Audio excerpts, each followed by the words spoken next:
Hey guys, Ramblin Bob here. Say, I wanted to kind of clear up some confusion. A lot of folks are having this trouble with the menu. It's real simple. If you get your system, there's no more version 1s out there. People think they're getting version 1s. I think Pecron made a mistake, and when they updated the new one, they put a new menu in there, you know, that other solution with only, I think there's like 4 options in it. They forgot to delete the old menu from the system or the board. And some people actually have access to 2 menus. However, the original menu in that system does not work anymore. You have to set the new version.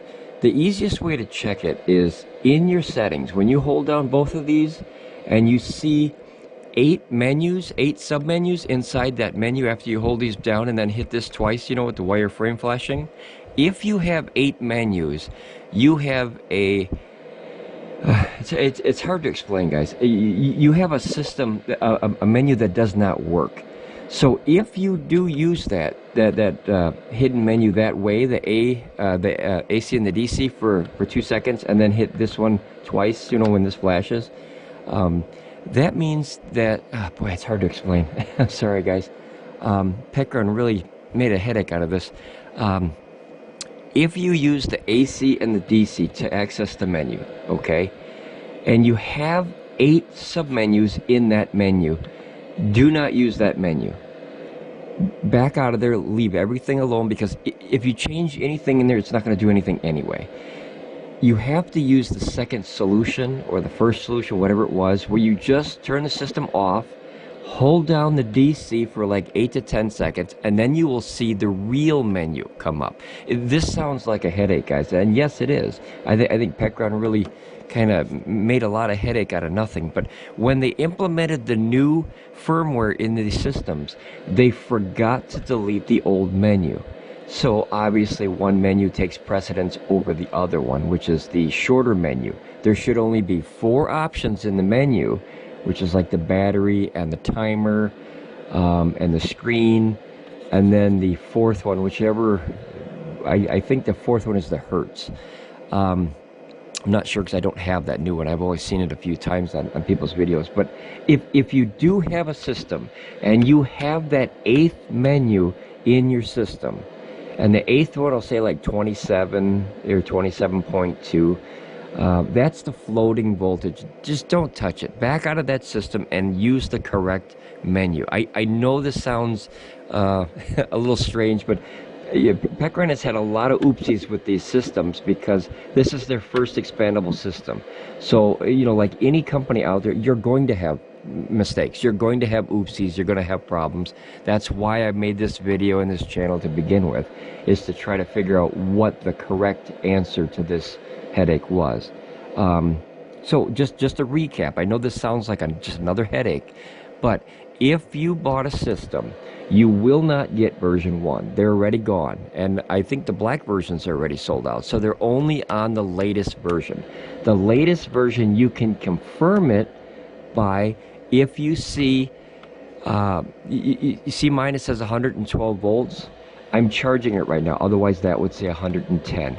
Your system will say 120.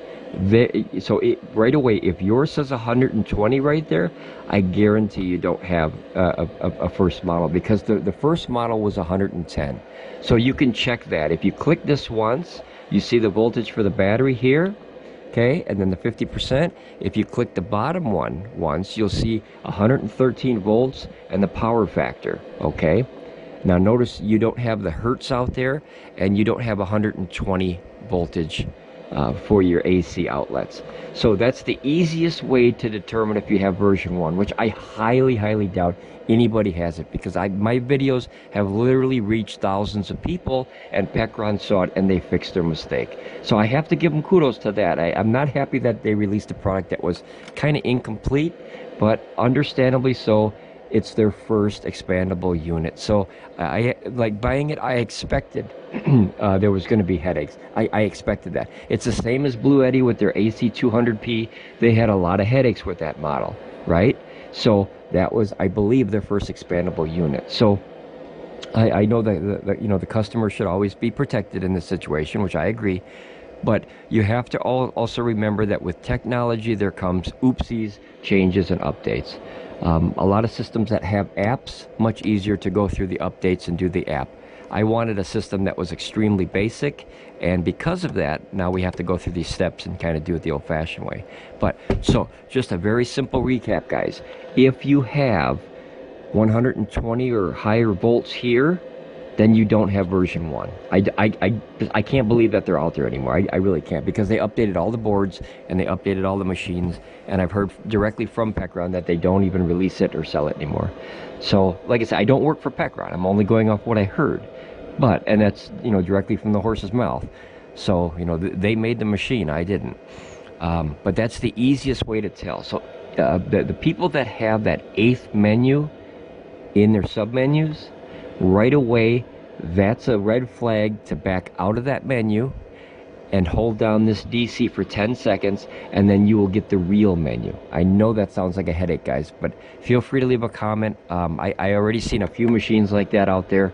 I'm in contact with a lot of people that have these machines, and we're kind of like, I guess we're considered the central hub now for this model, I guess. And you know, everyone's getting a lot of information from here, and we're backing it up with the tests, and we're backing it up by showing people, So just very simple. Just go in here like this, click these buttons. You'll see the voltage, you'll see the power factor. The new one, you'll see the hertz on there. It'll say 60 hertz. But like I said, if you don't have 110, then you have a newer model, I guarantee it. That's what I'm hoping for soon. I believe it's 2 days away. They sent me a new board, a charging board, so I can use the PV300s in series, because the original model also will not let the voltage go through. There's some kind of handicap with it. So I'm gonna do that. I'm gonna make a video. I'm gonna pull these apart, you know, and I'm gonna take this whole front part off, and I'm gonna swap that board if I can. So we're gonna give it a try. If I break the machine, Pecron said they're gonna, you know, buy me another one, so, or replace it. So I'm okay with that. I'm okay with that. And I as you see with these videos, guys, I've done a lot of research on these things. I mean, I don't think there's anything in this machine I don't know as of now. If there is, I'd be surprised. A lot of tests, guys. I mean, we're on like video 26 now for updates, and still running strong. I'm charging both ACs, 1,100 watts about. Using about 120 out, 50% batteries, 27.1 volts, 112. This will drop down to 110. Like anything, when you put energy into a system, the voltage goes up a little bit because you're charging, the same as your car.